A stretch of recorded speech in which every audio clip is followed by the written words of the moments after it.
The crystal chandelier cast fractured rainbows across the mahogany tables of Le Bernardin's private dining room, each shard of light dancing like memories across polished surfaces. Marcus Pemberton adjusted his Patek Philippe perpetual calendar, a watch worth more than most people's homes, as he waited for his business partners to arrive. The timepiece felt heavier tonight, its 18-karat gold case pressing against his wrist like a shackle he couldn't remove. Preparing and narrating this type of story took us long efforts and hard work, so if you're enjoying the story, please consider subscribing to our channel. The rain outside painted abstract patterns against the floor-to-ceiling windows of Manhattan's most exclusive restaurant. Inside, the soft murmur of the city's elite filled the air with the comfortable buzz of power and privilege. Marcus sat alone at table 7, his usual spot, where he'd closed deals worth billions and destroyed competitors with nothing more than a handshake and a smile. At 52, Marcus Pemberton commanded respect through fear rather than admiration. His steel-gray hair was perfectly styled, his Tom Ford suit immaculate, and his cold blue eyes held the kind of calculating intelligence that had built his empire from nothing. Well, not exactly nothing, but that story was buried so deep that even Marcus sometimes forgot the truth of how his fortune began. The watch on his wrist caught the light again, its complications ticking away seconds, minutes, hours of a life measured in acquisitions and hostile takeovers. He'd owned it for 30 years, never taking it off, not even in the shower. It was his talisman, his reminder of how far he'd climbed from the streets of Brooklyn, where he'd grown up poor, hungry, and desperate. Sofia Martinez moved through the dining room like a ghost trying not to disturb the living. At 24, she possessed the kind of quiet beauty that came from years of learning to be invisible.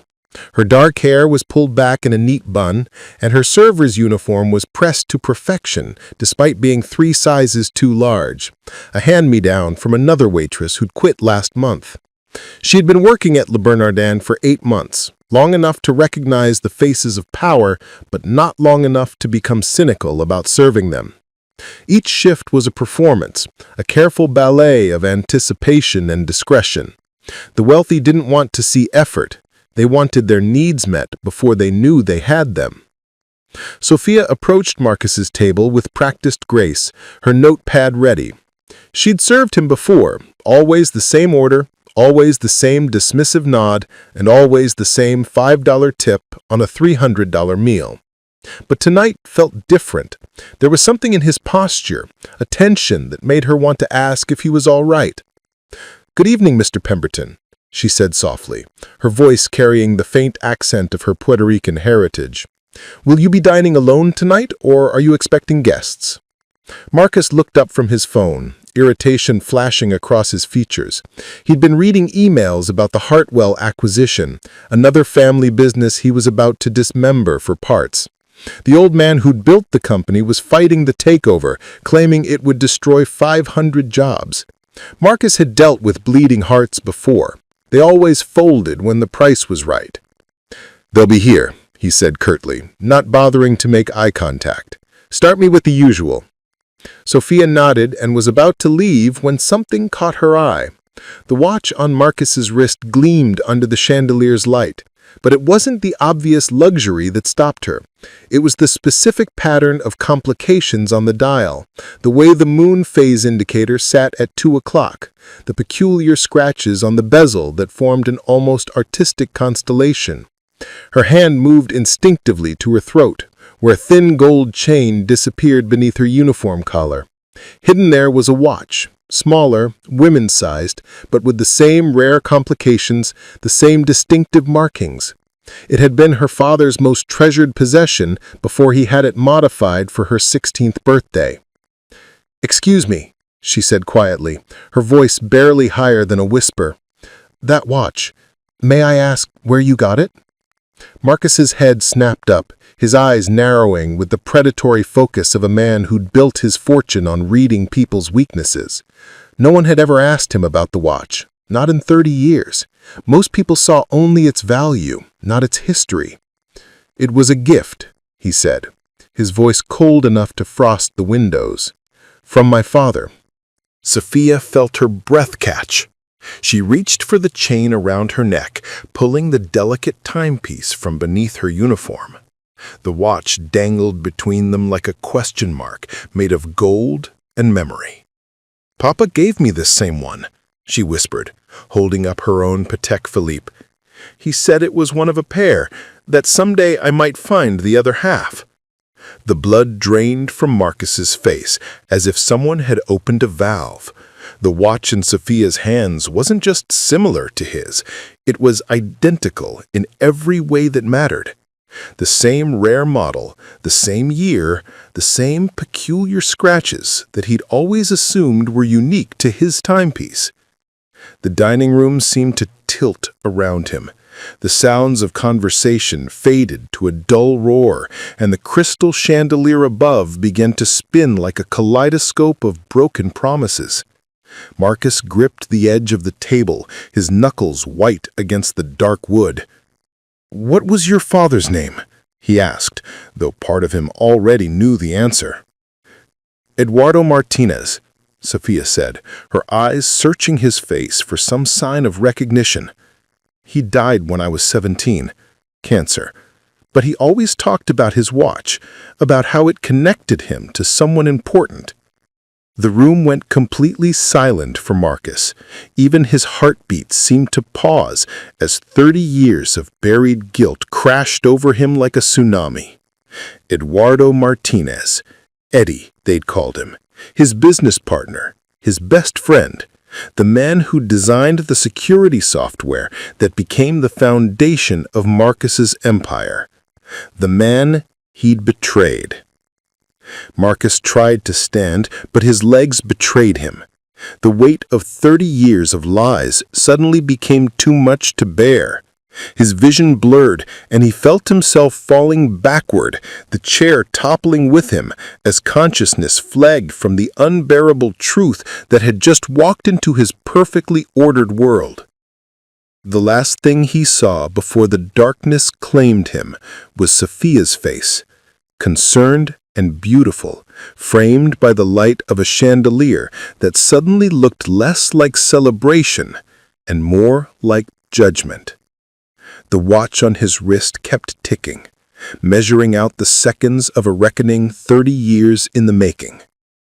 As Marcus collapsed to the floor of the restaurant, where he'd spent years playing God with other people's lives, one question echoed in the silence. How do you face the daughter of the man you destroyed? The ambulance arrived at Mount Sinai Hospital at 11:47 p.m., its red and blue lights painting the emergency entrance in colors of crisis. Marcus Pemberton was conscious but disoriented, his vitals stable but his world fundamentally shattered. As the paramedics wheeled him through the automatic doors, he kept one hand pressed against his watch, as if it might disappear if he let go. Sofia had insisted on riding in the ambulance, her shift abandoned, her manager surprisingly understanding when she'd whispered that she might be related to the unconscious billionaire. The lie came easily, easier than explaining the truth she was only beginning to understand herself. Dr. Sarah Chen, the attending physician, was a woman who'd seen every kind of medical emergency the city could produce, but she'd rarely encountered a patient whose physical symptoms seemed so disconnected from his emotional distress. Marcus's tests came back normal. No heart attack, no stroke, no apparent medical cause for his collapse. "It appears to have been a severe stress response," Dr. Chen explained to Sofia as they stood outside Marcus's room.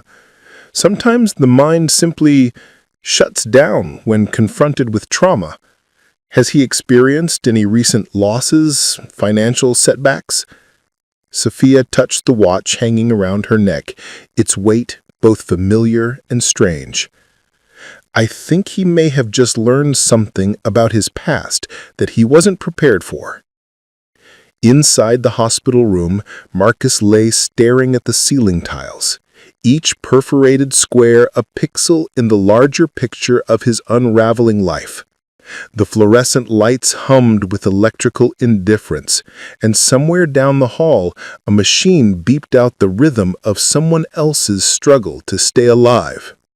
His mind drifted back 30 years, to a cramped apartment in Brooklyn where two young men had shared dreams bigger than their circumstances.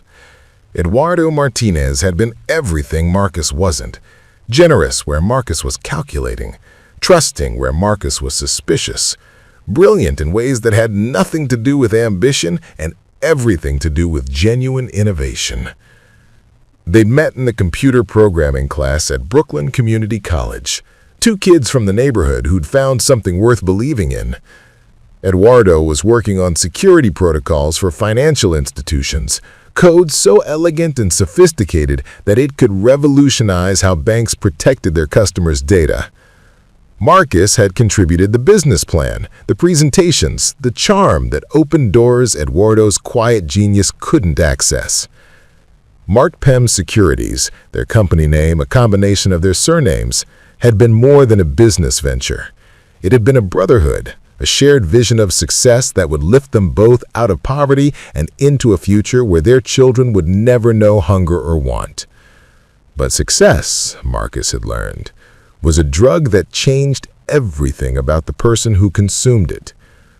The first major contract came from First National Bank of New York, a deal worth $2 million that would establish Martpem as a serious player in corporate security.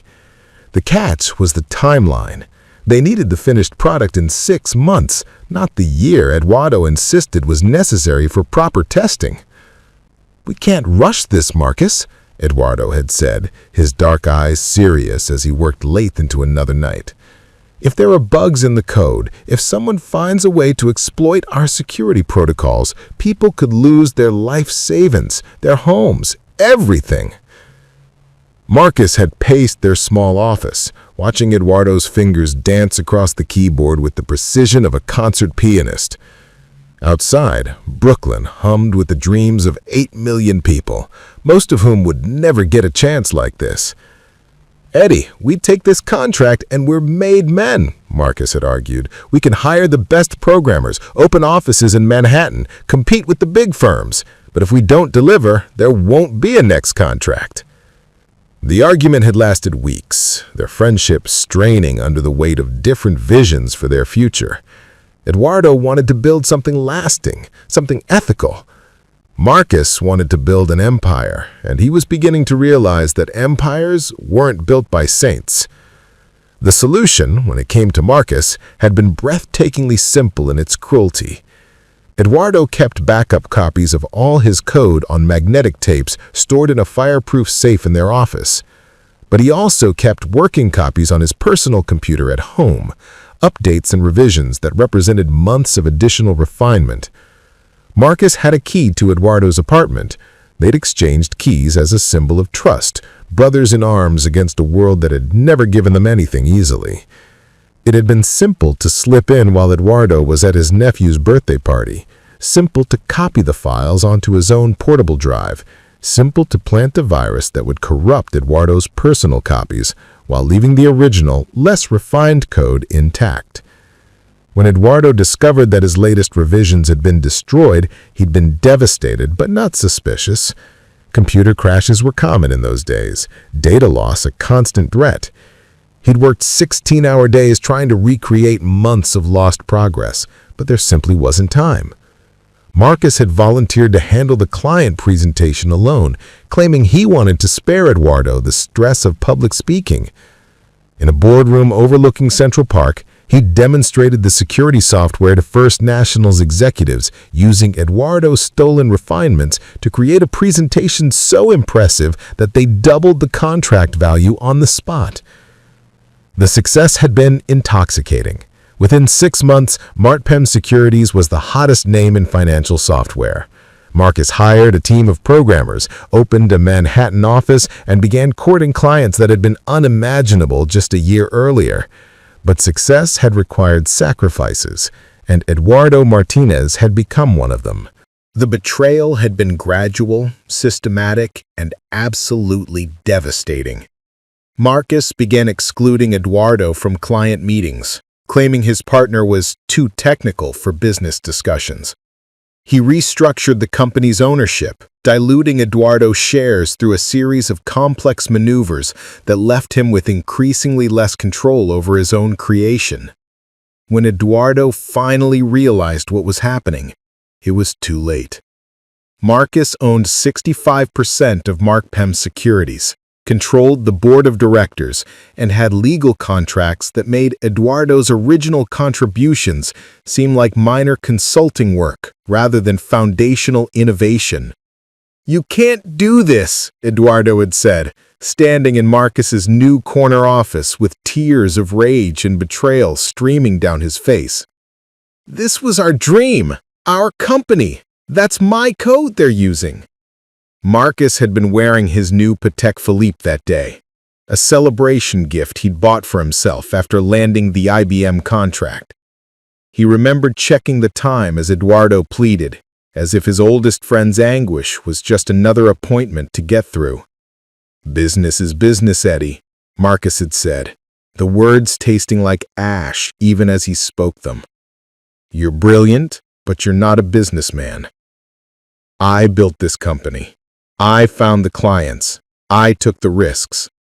I trusted you," Eduardo had whispered, and those 4 words had cut deeper than any accusation. The lawsuit that followed had been brutal and one-sided. Marcus had better lawyers, deeper pockets, and documentation that painted Eduardo as a disgruntled employee rather than a co-founder. The legal fees alone had bankrupted Eduardo, forcing him to settle for a fraction of what his contributions were worth.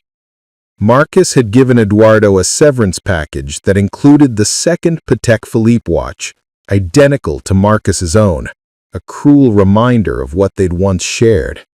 It had been presented as generosity, but Marcus knew it was really guilt wrapped in 18-karat gold. "For old time's sake," Marcus had said as he'd handed over the watch case, "so you'll always remember that we were partners once." Eduardo had taken the watch with hands that shook with suppressed fury. "I'll remember, Marcus. And someday, God willing, justice will remember too." Those had been the last words they had spoken to each other. Eduardo had disappeared from Marcus's life as completely as if he had never existed, taking with him the memory of who Marcus used to be, or at least who he had pretended to be. Now, 30 years later, lying in a hospital bed, with his empire built on stolen dreams, Marcus understood what Eduardo's justice looked like. It had the face of a young waitress with kind eyes and her father's watch around her neck. It spoke with the voice of forgiveness that Marcus didn't deserve and couldn't accept. Sofia knocked softly on the doorframe and entered without waiting for permission. She had changed out of her uniform and into jeans and a simple sweater, making her look even younger than her 24 years. In her hand, she carried 2 cups of coffee from the hospital's cafeteria. "The doctor says you're going to be fine. Physically, anyway," she said, offering him one of the cups. Marcus accepted the coffee, his hands steadier than they'd been in hours. "Why are you here? You don't owe me anything." Sofia settled into the visitor's chair, cradling her cup like a source of warmth. "My father used to tell me stories about his business partner, a man he trusted more than his own brother. A man who taught him that success wasn't worth the price if you had to sell your soul to buy it."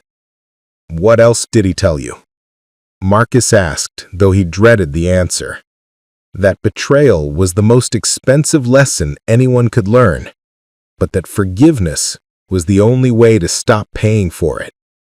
Marcus closed his eyes, and for the first time in 30 years, he allowed himself to remember Eduardo not as the obstacle he'd overcome, but as the friend he'd destroyed. The weight of the watch on his wrist had never felt heavier. "I killed your father," he whispered. No, Sofia said firmly. Cancer killed my father, but I think maybe you killed yourself.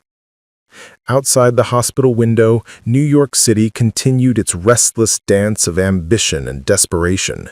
8 million people chasing dreams that some of them would achieve and others would surrender. In the quiet of room 314, a billionaire and a waitress sat in the space between truth and redemption, sharing coffee that tasted like possibility. The morning sun streamed through the hospital window, casting long shadows across Marcus's untouched breakfast tray. He'd been discharged hours ago, but couldn't bring himself to leave, sitting instead in the visitor's chair that Sofia had occupied through the night. She'd gone home at dawn to shower and change, promising to return, though Marcus couldn't understand why she would. Dr. Chen made one final check, her practiced eyes assessing more than just vital signs. Mr. Pemberton, I've seen trauma responses before, but yours is unusual. Have you considered speaking with someone? A therapist, perhaps? Marcus almost laughed. 30 years of board meetings and hostile takeovers had taught him that showing weakness was tantamount to suicide in the business world. But lying in this sterile room, watching nurses tend to people whose suffering wasn't self-inflicted, he wondered if maybe that world had been the real sickness all along. "I'll think about it," he said, which was more honesty than he'd shown in decades. When Sofia returned at noon, she wasn't alone. An elderly woman walked beside her, moving with the careful dignity of someone who'd learned to carry sorrow gracefully. Maria Santos, Sofia's grandmother, had the same dark eyes as her granddaughter, but they held depths carved by 83 years of watching dreams rise and fall like tides.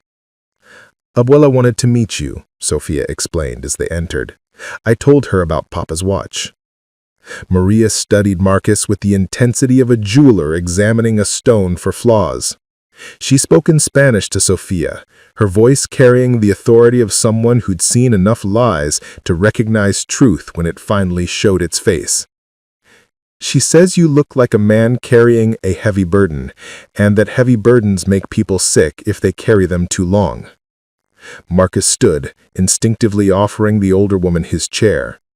Maria accepted with a nod that might have been approval or simply acknowledgement. She reached into her purse and withdrew a small leather journal, its pages yellowed with age. Eduardo kept a diary, especially during the last years of his life. "Abuela thought you should see it." The journal felt like a loaded gun in Marcus's hands. He opened it to a random page and immediately recognized Eduardo's careful handwriting, the same precise script that had once filled their office whiteboards with elegant code. March 15th, 1994. Sofia got accepted to Hunter College today. She wants to study computer science like her old man. I wish I could tell her that her old man wasn't as smart as she thinks, not about the things that mattered most. I've been thinking about Marcus again, wondering if he ever thinks about me, about what we built together. I know I should hate him. Maria says I should, but hate requires more energy than I have left, and I need all my strength for Sofia now. Sometimes I dream about the old days, when we were just two kids with more ambition than sense. He had such dreams, Marcus did. Dreams that were too big for just one person to carry. Maybe that's why he had to destroy mine. His were too heavy to share. Marcus turned the page, his hands trembling. April 2nd, 1994. The chemo isn't working. Dr. Rodriguez doesn't say it directly, but I can read his face like code. Every symptom, a line of logic leading to an inevitable outcome. I have maybe 6 months, maybe less. I want to be angry. I want to rage against the unfairness of it all. But when I look at Sofia studying at the kitchen table, so determined to make something of herself, I can't find room for anger, only pride, and worry about who will guide her when I'm gone. I hope Marcus found happiness with his success.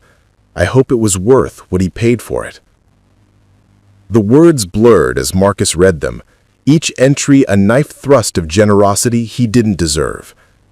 Eduardo had been dying, facing the ultimate betrayal of his own body, and still he'd wasted no energy on hatred.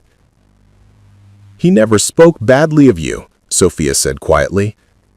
"Even when he was sickest, even when the medical bills were piling up and we had to choose between rent and treatment, he said that anger was a luxury he couldn't afford." Maria spoke again in Spanish, her voice sharp with emotions that needed no translation. "Abuela isn't as forgiving as Papa was," Sofia continued. "She says a man who steals dreams from his brother steals the future from children. She says you owe a debt that can't be paid with money." Marcus looked up from the journal to find Maria's eyes boring into his soul. This woman had raised Sofia after Eduardo's death, had worked 2 jobs to put her through college, had watched her granddaughter serve food to people who had more money than decency. "She's right," Marcus said simply. "I owe a debt that can't be repaid, but I want to try." Over the next 4 hours, sitting in that hospital room, Marcus told them everything. He spoke about the stolen code, the manipulated contracts, the systematic destruction of Eduardo's stake in their company. He explained how Pem Securities had become Pemberton Cybersystems, how Eduardo's innovations had generated billions in revenue, how every success Marcus had ever claimed was built on his dead partner's genius. Sofia listened without interruption, occasionally translating for her grandmother, whose expressions grew darker with each revelation. When Marcus finally finished, the room fell silent, except for the distant sounds of hospital life continuing around them. "Why?" Sofia asked finally. "You were friends. You were brothers. Why wasn't that enough?" Marcus stared at his hands, at the watch that had marked time for 30 years of guilt. "Because I was afraid. Afraid that I wasn't smart enough, wasn't good enough. Eduardo was the genius. I was just the salesman. I convinced myself that I deserved more credit because I took more risks, but the truth is, I was terrified of being ordinary." "So you chose to be extraordinary instead, at my father's expense?" "Yes." "And now? What do you choose now?" The question hung in the air like a challenge. Marcus thought about his penthouse apartment overlooking Central Park, his fleet of luxury cars, his art collection worth more than most museums. He thought about the Hartwell acquisition waiting on his desk, another family business he was about to dismember. He thought about Eduardo's journal, about a dying man who'd chosen grace over vengeance. "I choose to try to become the man your father thought I was, before I proved him wrong." Maria spoke suddenly, her voice cutting through the moment like a blade. Sofia translated, her expression unreadable. "Abuela says that words are easy, especially from rich men. She wants to know what you're willing to sacrifice to prove you mean what you say." Marcus removed the Patek Philippe from his wrist and held it out to Sofia. The gesture felt like cutting away part of himself, but also like finally setting down a weight he'd carried too long. "This was never mine to keep," he said. "It belongs to Eduardo's family." Sofia shook her head. "Papa gave me his watch. That one is yours. You bought it with stolen money, but you bought it. The question is, what will you do with the time it counts?" Before Marcus could answer, his phone rang. The caller ID showed Pemberton Cybersystems, legal department. He almost ignored it, but something about the timing felt ominous. "Marcus?" The voice belonged to Jennifer Walsh, his head counsel. "We have a problem. The Hartwell family has hired Morris and Pike and Associates. They're filing an injunction to stop the acquisition." "On what grounds?" Marcus asked, his businessman's instincts engaging despite everything that had changed in the last 18 hours. "They're claiming that our bid constitutes predatory corporate raiding designed to artificially depress stock prices. They're also alleging that we have a pattern of hostile acquisitions that destroy jobs and communities for profit. Under normal circumstances, Marcus would have been furious. Morrison Pike & Associates were sharks, the kind of legal firm that could turn a straightforward acquisition into a years-long battle. The Hartwell case would cost millions to defend and might set precedents that could affect all his future deals. But these weren't normal circumstances. "Jennifer, I want you to withdraw our bid for Hartwell Industries," Marcus said, quietly. The silence on the other end stretched so long he wondered if the call had dropped. "Marcus, are you feeling all right? This deal represents a 40% increase in our government contracts division. We've invested 18 months of preparation." "I'm feeling clearer than I have in years," Marcus said, looking at Sofia and her grandmother. "Withdraw the bid and schedule a board meeting for tomorrow morning. I have some announcements to make." After he hung up, Sofia studied him with new curiosity. "What kind of announcements?" Marcus stood and walked to the window, looking out at the city where he'd built his empire on the ruins of his conscience. Somewhere out there, 500 families were about to keep their jobs because a dying man's daughter had touched a watch and spoken the truth. "I'm going to tell them about Eduardo," he said, "about what I did, about what I owe." "That will destroy you," Sofia said simply. "Yes," Marcus agreed, "it will." But for the first time in 30 years, destruction felt like the beginning of something rather than the end. Maria spoke again, her voice softer now, almost gentle. Sofia smiled as she translated. Abuela says that sometimes a house has to be torn down before it can be rebuilt on a proper foundation. She says, "You might actually be Eduardo's son after all." Marcus turned back to them, these two women who had every reason to hate him and somehow found space for something else instead. Outside, New York City hummed with the dreams of 8 million people, most of whom would never get a second chance at redemption.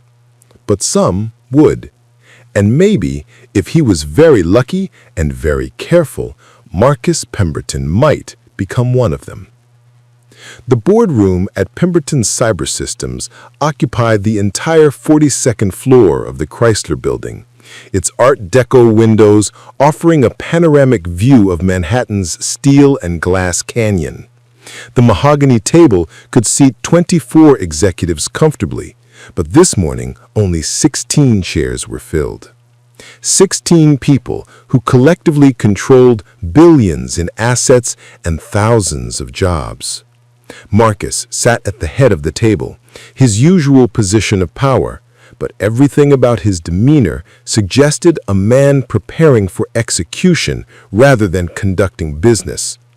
He'd arrived early, spending an hour arranging Eduardo's journals, financial records from their original partnership, and a manila folder containing legal documents that would likely end his career. Jennifer Walsh, his head counsel, kept glancing at him with the concerned expression of someone watching a friend step off a ledge. The other board members, vice presidents, department heads, major shareholders, chatted quietly among themselves, sensing something unusual in the air but unable to identify the threat. "Ladies and gentlemen," Marcus began, his voice carrying across the room with the authority that had built his empire. "I have several announcements that will significantly impact the future of this company." He touched the Patek Philippe on his wrist. He'd put it back on this morning, needing its weight to remind him of the price of cowardice. "First, I'm withdrawing our bid for Hartwell Industries, effective immediately." The murmurs started instantly. David Chen, head of acquisitions, leaned forward with the expression of someone who'd watched a chess master sacrifice his queen for no apparent reason. "Marcus, with all due respect, Hartwell represents our biggest expansion opportunity this quarter. The due diligence alone cost us $4.7 million, Marcus finished. I'm aware of the cost, David, just as I am aware that our acquisition would eliminate 530 jobs within the first year. That's how acquisitions work, said Rebecca Torres, the chief financial officer. Redundancies are eliminated. Efficiencies are maximized. It's basic corporate restructuring. Marcus stood and walked to the windows, looking out at a city where 530 families would sleep better tonight without knowing his name. Which brings me to my second announcement, he said. I'm calling for a complete audit of all our acquisition practices over the past decade. I want a team of external accountants to examine every deal, every job cut, every community impact. The room fell silent except for the soft hum of the building's climate control system. Jennifer Walsh was scribbling notes furiously, her legal mind already calculating the potential liabilities of such unprecedented transparency. Marcus, said Harold Pemberton, no relation despite the shared surname, a coincidence that had always amused the board. Are you having some kind of breakdown? Because this sounds like corporate suicide. Marcus turned back to them, these two people who had every reason to hate him, and somehow found space for something else instead. Outside, New York City hummed with the dreams of 8 million people, most of whom would never get a second chance at redemption.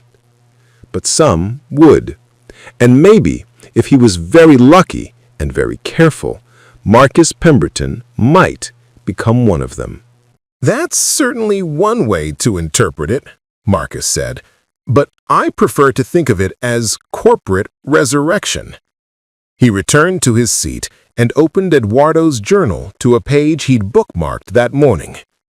May 10th, 1994. Preparing and narrating this type of story took us long efforts and hard work, so if you are enjoying the story, please consider subscribing to our channel. Sofia asked me today why I never taught her to be angry. She's 16, and she sees her classmates with fathers who provide for their families, with college funds and new clothes and opportunities that her old man can't give her. She wants to know why I don't rage against the unfairness of it all. How do I explain to her that anger is a luxury I can't afford? That every day I choose between bitterness and hope is the only choice that leaves room for her dreams to grow. I told her that anger is like a house fire. It consumes everything it touches, even the things worth saving. But hope is like a garden. You have to tend it carefully, but it feeds you in return. Marcus looked up from the journal to find 16 pairs of eyes staring at him as if he'd started speaking in tongues. 31 years ago, he began, I co-founded a company called MartPem Securities with my best friend, Eduardo Martinez.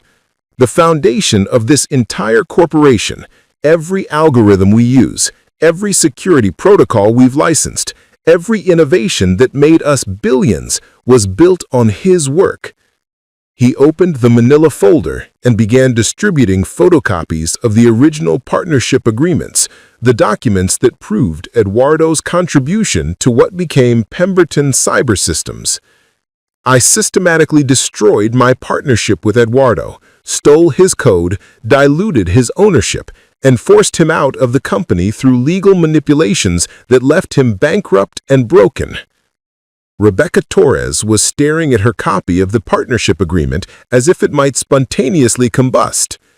Marcus, you can't be serious. The statute of limitations has long since expired for criminal prosecution, Marcus agreed, but not for moral reckoning. He told them about the stolen files, the planted virus, the gradual elimination of Eduardo from what should have been their shared success. He explained how every major contract, Every technological breakthrough, every expansion that had made Pemberton Cyber Systems a Fortune 500 company could be traced back to innovations that rightfully belonged to a man who died penniless while his former partner counted billions. The man I betrayed died 7 years later. He left behind a daughter who spent her life serving food to people like us while we profit from her father's genius. David Chen found his voice first. Marcus, even if this is true, and I'm not saying it is, why are you telling us this now? What do you hope to accomplish? He pulled out a legal document he'd had prepared that morning by a lawyer who specialized in corporate ethics, a field that was theoretical to Marcus until yesterday. I'm establishing the Eduardo Martinez Foundation. I'm transferring 60% of my personal holdings in this company to fund educational scholarships, small business development loans, and support for families affected by corporate downsizing. The silence that followed was so complete, Marcus could hear his own heartbeat. Rebecca Torres was staring at her copy of the partnership agreement as if it might spontaneously combust. Marcus, you can't be serious. The statute of limitations. It's less than Eduardo's work generated for this company over 3 decades, Marcus replied. With compound interest, I'd say it's barely a down payment on what I owe. Thomas Hartwell, the independent board member they'd recruited last year, leaned back in his chair with something that might have been admiration. And if the board refuses to approve this foundation? Then I'll resign and transfer my holdings anyway. I'll also go public with everything I've told you today, including documented evidence of how this company's core technologies were obtained. It wasn't a threat, exactly. It was more like a man revealing that he'd already jumped from the building and was just informing people on the ground that something was falling toward them. "You'll destroy us all," Jennifer said, her legal training finally overcoming her shock. "The lawsuits alone will bankrupt the company. Every client, every partner, every—" "Maybe," Marcus agreed. "Or maybe we'll become the first major corporation to actually take responsibility for its past mistakes and try to build something better." He stood again, removing the Patek Philippe from his wrist and placing it in the center of the table. "Eduardo Martinez gave me this watch the day I forced him out of our company. He said it was so I'd remember that we were partners once. I've worn it every day for 30 years, and every day it's reminded me of what I chose to become." The watch caught the morning light streaming through the Art Deco windows, its complications still locking time with mechanical precision. "I'm done being that person," Marcus said simply. "The foundation will be operational within 30 days. The external audit will begin immediately, and I'll be stepping down as CEO, effective at the end of this quarter." Rebecca Torres was the first to speak after the bombshell. "Who do you propose as your replacement?" Marcus smiled for the first time since entering the boardroom. "I'm recommending Sofia Martinez for a position on the board of directors. Eduardo's daughter has a computer science degree from Hunter College and an MBA from NYU that she earned while working nights to support her grandmother. She understands both the technical foundations of our business and the human cost of our decisions." The boardroom erupted in shocked voices, but Marcus raised his hand for silence. "She's currently serving tables at Le Bernardin.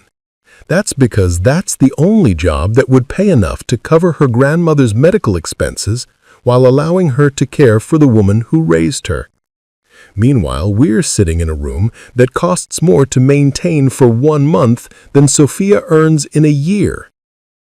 Harold Pemberton found his voice, though it came out as barely more than a croak. "Marcus, you can't seriously expect us to put a waitress on the board of directors of a Fortune 500 company." "I'm expecting you to put Eduardo Martinez's daughter on the board of directors, a woman whose father's work built this company and whose integrity puts all of ours to shame."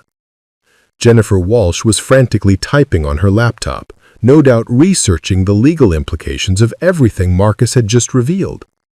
"The shareholders will revolt. The SEC will investigate. Our stock price will reflect what this company actually is worth, not what we've convinced people it's worth through 30 years of stolen innovation." He walked around the table, making eye contact with each board member in turn. These people had trusted him, had built their careers on his leadership, had families and mortgages and retirement funds tied to Pemberton Cybersystem's success. "I know this seems like madness. I know it looks like I'm destroying everything we've built. But what we built was never really ours to begin with." David Chen cleared his throat, his voice careful and measured. "Marcus, let's say we go along with this foundation idea. Let's say we somehow weather the scandal and the investigations. What guarantee do we have that this Martinez woman won't simply use her position to destroy us out of revenge?" Marcus returned to his seat, and for the first time all morning, his expression softened with something approaching peace. "Because I've met her," he said simply, "and she's her father's daughter." The debate that followed lasted 4 hours. They argued about legal liability and corporate governance, about fiduciary duty and shareholder value, about precedent and public relations. But underneath all the business school terminology and legal jargon, they were really arguing about a simpler question: whether it was possible for a company to survive telling the truth about itself. When the vote finally came, it wasn't unanimous. Rebecca Torres and Harold Pemberton abstained. Jennifer Walsh voted against on legal grounds, and 2 of the smaller shareholders voted no out of pure self-preservation. But by a margin of 9-5, the board approved the establishment of the Eduardo Martinez Foundation. By a similar margin, they approved the external audit that would examine 3 decades of acquisition practices.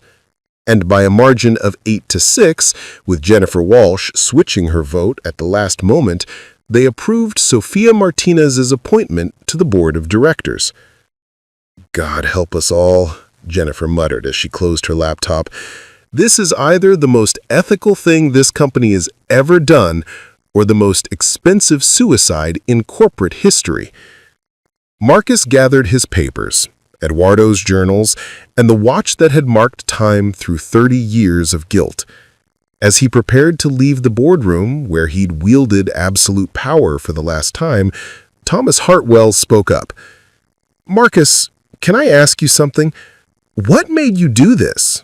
After 30 years, what finally broke through?" Marcus paused at the door, thinking of Sofia's face when she'd pulled her father's watch from beneath her uniform, thinking of Eduardo's journal entries written by a dying man who'd chosen grace over vengeance. "I met someone who knew the difference between justice and revenge, and I realized I'd spent 30 years running from the wrong one."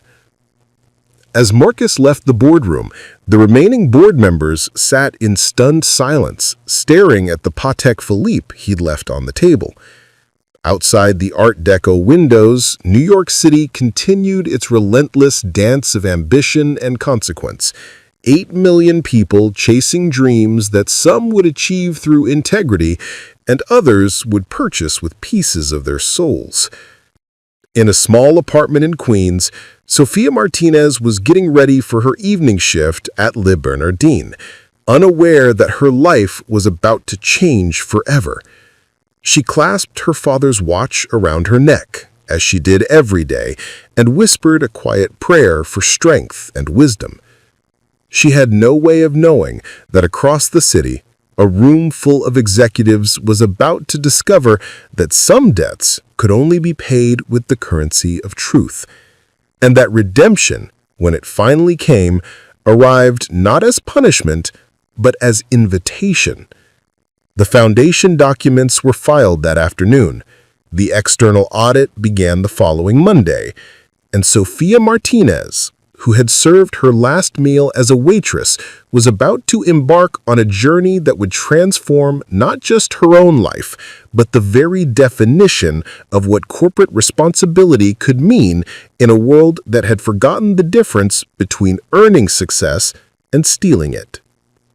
6 months later, the offices of the Eduardo Martinez Foundation occupied 3 floors of a renovated warehouse in Long Island City, its windows offering an unobstructed view of the Manhattan skyline, where Marcus once commanded his empire from the clouds. The space buzzed with the purposeful energy of people who believed their work mattered, a sound that had been absent from Pemberton's cyber system's sterile corporate headquarters for as long as anyone could remember. Sofia Martinez stood before a wall-mounted display showing the foundation's impact metrics. 347 small businesses funded, 1,200 students receiving educational scholarships, 89 families provided with emergency housing assistance, and 12 communities receiving technology infrastructure grants. Each number represented lives changed, dreams rescued, futures that might not have existed without Eduardo's posthumous generosity. "The Hartwell Industries proposal is ready for your review," said Michael Torres, the foundation's director of community investment. He was Rebecca Torres's nephew, a recent Columbia MBA graduate who'd shocked his family by turning down a Goldman Sachs offer to join what his uncle called Marcus Pemberton's midlife crisis charity project. Sofia accepted the folder, still amazed that people brought her proposals for how to spend millions of dollars. The transition from waitress to foundation director had been surreal. Board meetings instead of table service, budget presentations instead of dinner specials, strategic planning sessions instead of wondering whether she'd make enough in tips to cover her grandmother's medications. The Hartwell proposal was ambitious, a $50 million investment to convert their manufacturing facilities into a worker-owned cooperative, providing job security for all 530 employees, while transitioning production toward renewable energy components. It was exactly the kind of project Eduardo would have loved. Technology serving community rather than consuming it. "Schedule a site visit for next week," Sofia told Michael. "I want to meet with the workers, not just the management. And get me the environmental impact assessment." The foundation operated on principles that would have seemed alien to most corporate entities: complete transparency in funding decisions, community input on all major projects, and a mandate that investments had to benefit workers and neighborhoods, not just shareholders. Sofia had insisted on these policies during her first board meeting, when the other directors had expected her to be grateful for any role they offered. "With respect," she had told the room full of executives, "gratitude is what you show someone who gives you a gift. This isn't a gift. This is justice that arrived 30 years late. And justice doesn't say thank you. It makes sure the same mistakes don't happen again." Marcus had supported her completely, even when her policies frustrated the other board members. He'd stepped down as CEO, but remained on the board, using his influence to ensure Sofia had the resources and authority to implement Eduardo's vision of what business could be. Their relationship had evolved into something neither quite knew how to define. Not friendship exactly. The history was too complicated for that. But not merely professional either. They were bound by shared responsibility for Eduardo's legacy.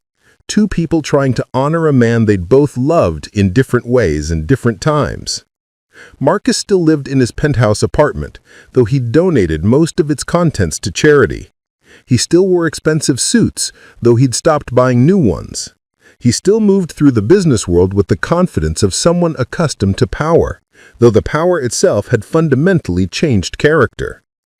The external audit of Pemberton cyber systems was as devastating as Jennifer Walsh had predicted. The final report documented a pattern of predatory acquisitions that had eliminated over 8,000 jobs across 43 companies over 15 years. The legal settlements alone had cost the company $1.2 billion, and the reputational damage had driven their stock price down by 60%. But something unexpected had happened in the wreckage. A new kind of respect had emerged. Clients who cared about ethical business practices, universities, nonprofits, socially conscious corporations had begun seeking out Pemberton's cyber systems specifically because of their unprecedented accountability process.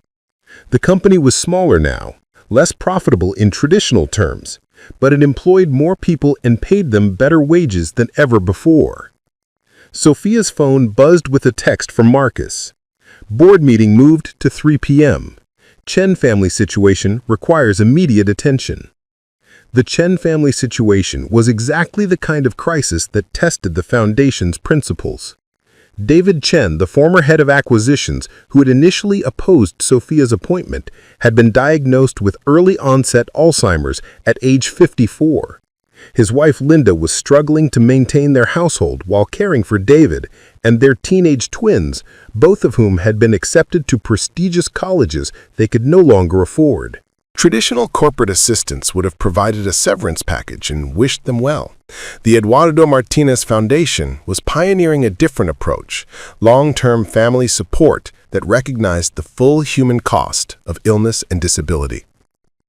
Sofia arrived at the Foundation's conference room to find Marcus already there, reviewing financial projections with the careful attention he'd once reserved for hostile takeovers. But where those calculations had been about extraction and efficiency, these were about sustainability and dignity. Linda Chen needs to know she can focus on David's care without worrying about the twins' education or their mortgage, Marcus said without preamble. What does that look like financially? Sofia consulted her notes. College tuition for both kids runs about $180,000 over 4 years. Mortgage assistance for 36 months while Linda retrains for a new career. That's another $240,000. Plus medical support, family counseling, and probably job placement assistance when she's ready. So roughly $500,000, Marcus said, making notes on his tablet. For one family. For one family that David Chen served faithfully for 12 years, Sofia corrected, and for setting a precedent that we value people more than profit margins. Marcus looked up from his calculations, and for a moment, Sofia saw not the billionaire who had destroyed her father, but the man Eduardo had once believed in. Eduardo would have insisted on it, Marcus said quietly. Yes, Sofia agreed. He would have. The board meeting that followed established the Chen Family Support Fund, a pilot program that would provide comprehensive assistance to any employee or former employee facing catastrophic illness or disability. It was expensive, legally complex, and completely unprecedented in corporate America. It was also, Sofia realized, exactly what her father had envisioned when he dreamed of business as a force for community building rather than community destruction. After the meeting, Marcus lingered in the conference room while the other board members filed out. He'd taken to staying late not because he had nowhere else to go, but because the Foundation's work seemed to fill a void that 30 years of empire building had never addressed. Sofia, he said, his voice carrying an uncertainty she rarely heard from him, can I ask you something? She settled back into her chair, recognizing the tone that preceded his more personal questions. Over the months, Marcus had begun asking her about Eduardo, not about the business partnership, but about the man himself. What had he been like as a father? What had he taught her? How had he managed to raise a daughter who could forgive the unforgivable? Do you think he would have approved, Marcus asked, of what we're doing here, of the Foundation, the changes at the company, all of it? Sofia considered the question seriously. She'd asked herself the same thing countless times, usually late at night when she was reviewing grant applications and trying to imagine her father's voice offering guidance. I think Papa would have been amazed that you found the courage to tell the truth, she said finally. But I don't think he would have been surprised that you found a way to make it count for something. Marcus nodded slowly, but you could see he wasn't entirely satisfied with her answer. What is it you really want to know? Sofia asked. Marcus was quiet for a long moment, staring out at the city lights beginning to twinkle in the gathering dusk. When he finally spoke, his voice was barely above a whisper. I want to know if I can ever be forgiven. Not by God, not by history, not even by you. By myself. I want to know if there's enough good work in the world to balance the scales of what I did to your father." Sofia felt her heart clench with an emotion she couldn't quite name. It wasn't pity. Marcus didn't deserve pity. It wasn't anger. She'd moved beyond anger months ago. It was something closer to recognition. The way you might feel when you finally understood a complex equation that had been troubling you for years. "Papa used to tell me that forgiveness wasn't something you earned," she said. "It was something you practiced, like playing piano or learning to cook. You got better at it the more you did it." "And redemption?" Marcus asked. "That's different," Sofia said. "Redemption is what happens when you stop trying to earn forgiveness and start trying to deserve the life you've been given." Marcus smiled, a real smile, not the calculated expression he'd worn through 30 years of board meetings. "Your father was a lucky man," he said, "to have a daughter who learned his lessons so well." "We're all lucky," Sofia replied, "that he left enough love behind to cover the debts that couldn't be paid with money." Outside the conference room windows, New York City hummed with its eternal rhythm of ambition and consequence. Somewhere in the vast metropolis, families were gathering around dinner tables, students were studying for exams that would determine their futures, and entrepreneurs were dreaming of businesses that might change the world. In Queens, Maria Santos was preparing her evening meal, setting 3 places at her kitchen table as she had every night for months, one for herself, one for Sofia, and one for the memory of her son-in-law, whose presence seemed to grow stronger rather than weaker as his legacy took root in the world. And in a penthouse apartment overlooking Central Park, Marcus Pemberton was discovering that the hardest thing about redemption wasn't earning it. It was learning to live as if you deserved it. 3 years later, the auditorium at Hunter College was packed beyond capacity, with students sitting in the aisles and standing along the walls to hear Sofia Martinez deliver the annual Eduardo Martinez Memorial Lecture. The event had become a pilgrimage of sorts for young entrepreneurs and business students, drawn by the story of how a waitress and a billionaire had transformed one of America's most ruthless corporations into a model of ethical business practice. Sofia stood at the podium where her father had once presented his senior thesis on cybersecurity ethics, wearing the Patek Philippe watch that had started everything. She'd had it restored and now wore it openly, no longer hidden beneath uniforms, but displayed as a reminder that time itself could be reclaimed and redirected.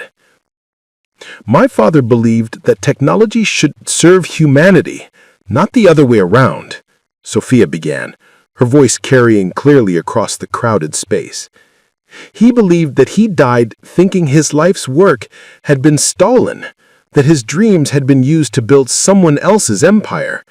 But what he didn't know, what none of us knew, was that some seeds take decades to sprout."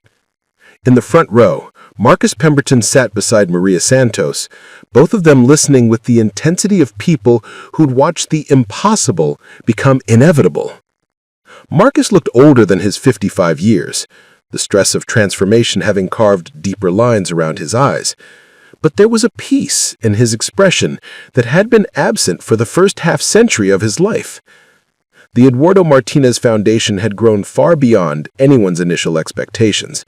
What had started as Marcus's attempt at personal redemption had evolved into a movement that was reshaping how American corporations thought about their obligations to workers and communities. Over 50 major companies had adopted the foundation's transparency standards, and business schools across the country were teaching case studies based on the Pemberton model of corporate accountability. "The foundation isn't just about money," Sofia continued, clicking to a slide that showed a map dotted with project locations across the country. "It's about recognizing that every business decision has human consequences, and that success measured only in financial terms is actually a form of failure." She talked about the worker-owned cooperative in Ohio that had been saved from closure, the coding boot camp in Detroit that was training unemployed auto workers for technology careers, and the Community Development Fund in rural Alabama that was providing low-interest loans to black farmers who'd been systematically excluded from traditional banking. Each project bore Eduardo's fingerprints, his belief that technology could democratize opportunity rather than concentrate it, his insistence that innovation meant nothing if it didn't improve people's lives. After the lecture, Sofia held court in the college's community room, answering questions from students who saw her as proof that the system could be changed from within. Their questions were sharp, their idealism tempered by awareness of how rarely David defeated Goliath in real life. "Miss Martinez," said a young woman with fire in her eyes and calluses on her hands that suggested she knew something about real work, "what do you say to people who claim that what you've done is just an exception that proves the rule, that most billionaires would never voluntarily give up their power?"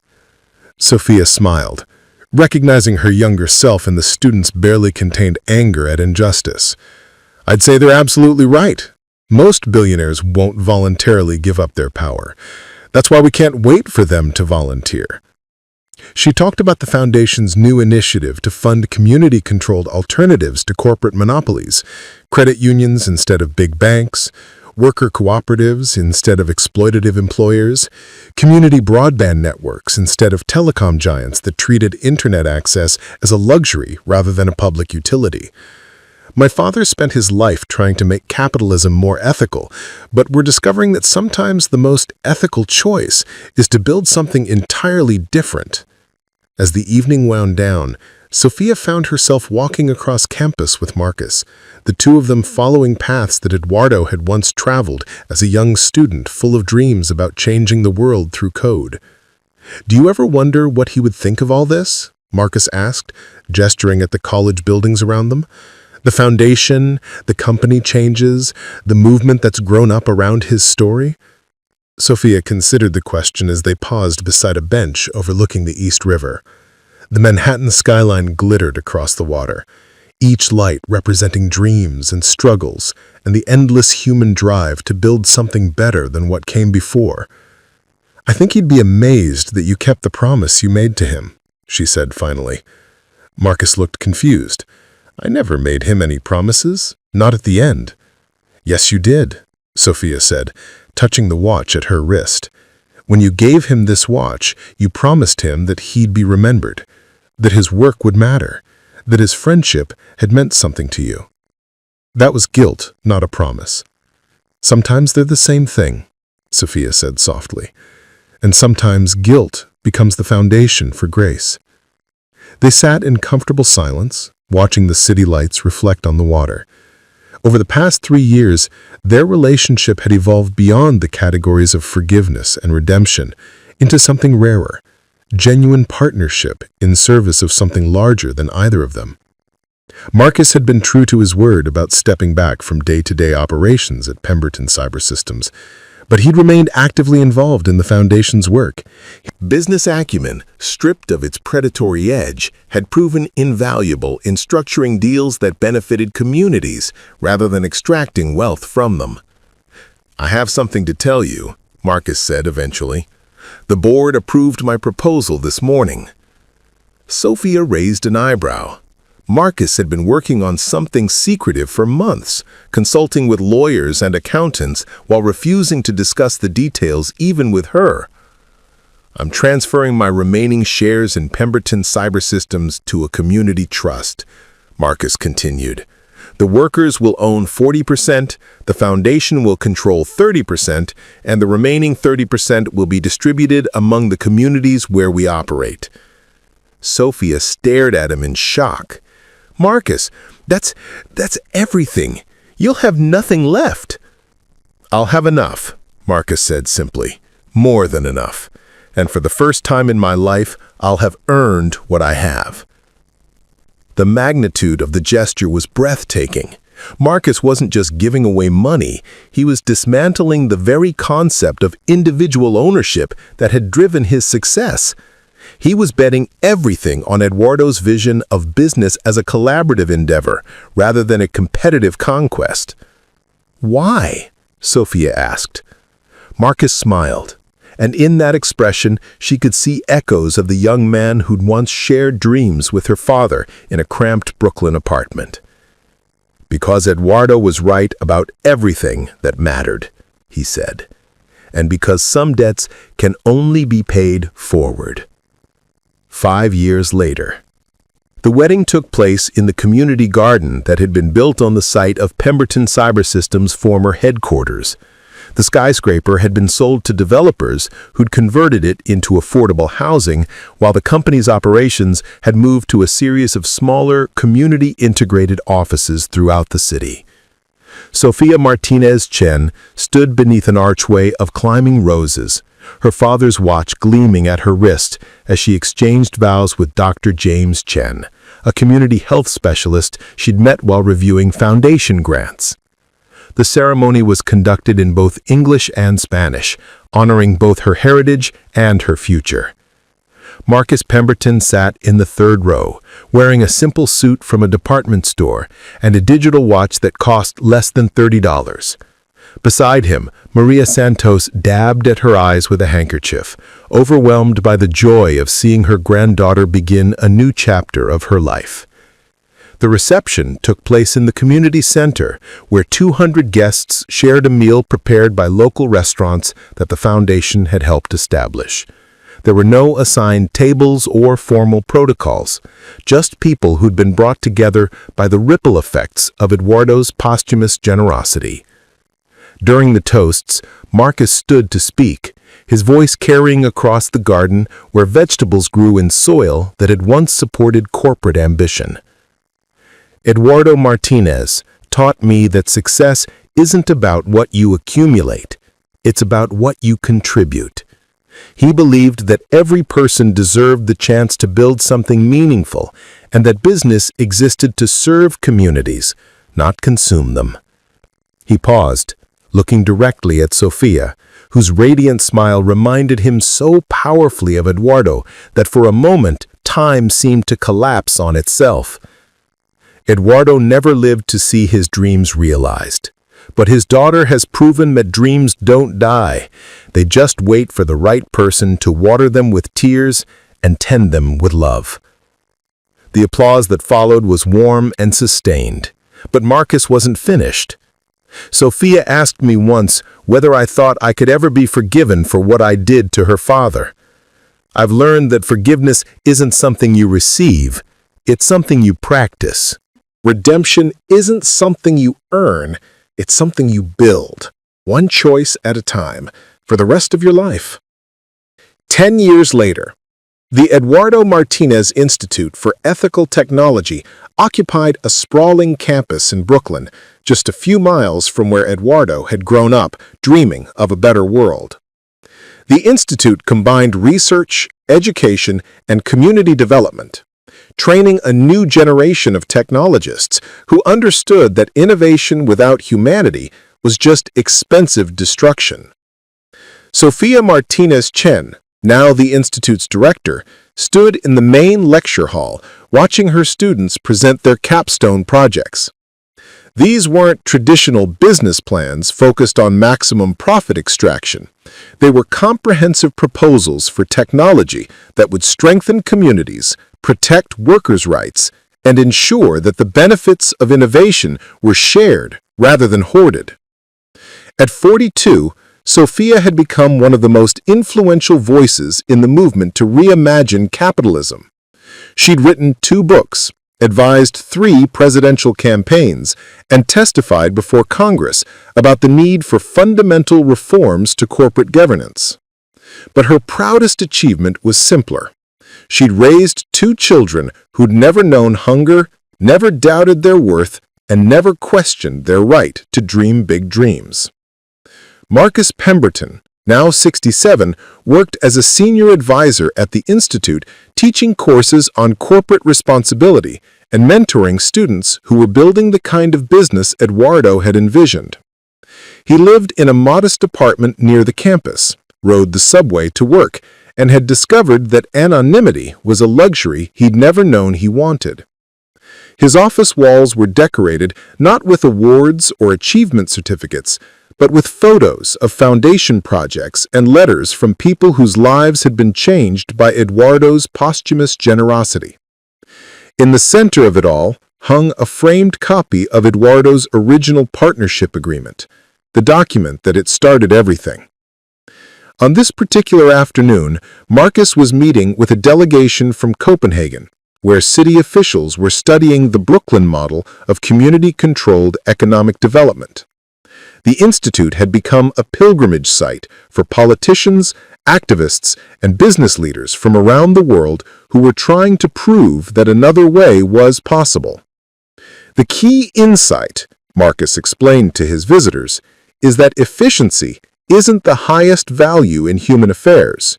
Community is. Dignity is. The chance for every person to contribute their gifts to something larger than themselves. One of the Danish officials raised her hand. But surely there must be some trade-off between profitized community over shareholders. Marcus smiled, remembering when he'd asked similar questions, back when he'd measured success only in stock prices and market share. The trade-off you're describing assumes that profit and community benefit are in opposition. But Eduardo Martinez understood something that took me 30 years to learn. When you strengthen communities, you create the conditions for sustainable prosperity. When you extract wealth from communities, you eventually destroy the foundation of your own success. After the delegation left, Marcus walked across campus to the memorial garden where a statue of Eduardo stood, surrounded by benches and walking paths. The sculpture captured Eduardo not as the broken man Marcus had destroyed, but as the dreamer who believed technology could serve justice rather than subvert it. Sofia found him there as the sun was setting, both of them drawn to this quiet space where Eduardo's presence felt most tangible. "They're trying to understand how we did it," Marcus replied. "How we transformed a predatory corporation into something that actually serves the public good." "And what did you tell them?" Marcus touched the simple digital watch on his wrist, a reminder that time's true value lay not in its precision, but in how it was spent. "I told them the truth," he said. "That transformation is possible, but only if you're willing to die to who you used to be and be reborn as who you're meant to become." They sat in comfortable silence as darkness fell over the city, watching lights begin to twinkle in windows where families were gathering around dinner tables, students were studying for exams that would shape their futures, and entrepreneurs were sketching plans for businesses that might change the world. In one of those windows, a young girl was working on a school project about her grandfather, a man she'd never met, but whose legacy had shaped every opportunity she'd ever known. She wrote carefully in her notebook, "Eduardo Martinez believed that the best technology makes invisible people visible, gives voice to the voiceless, and ensures that progress means everyone moves forward together." And somewhere in the quantum mechanics of memory and love, Eduardo Martinez smiled, knowing that some seeds take decades to sprout, but eventually grow into forests that shelter generations yet to come. The two watches, his and hers, separated by betrayal but reunited by grace, continued their eternal counting, measuring out the seconds of a future that proved dreams don't die when dreamers do. They just wait for the right moment to bloom. Preparing and narrating this type of story took us long efforts and hard work, so if you're enjoying the story, please consider subscribing to our channel.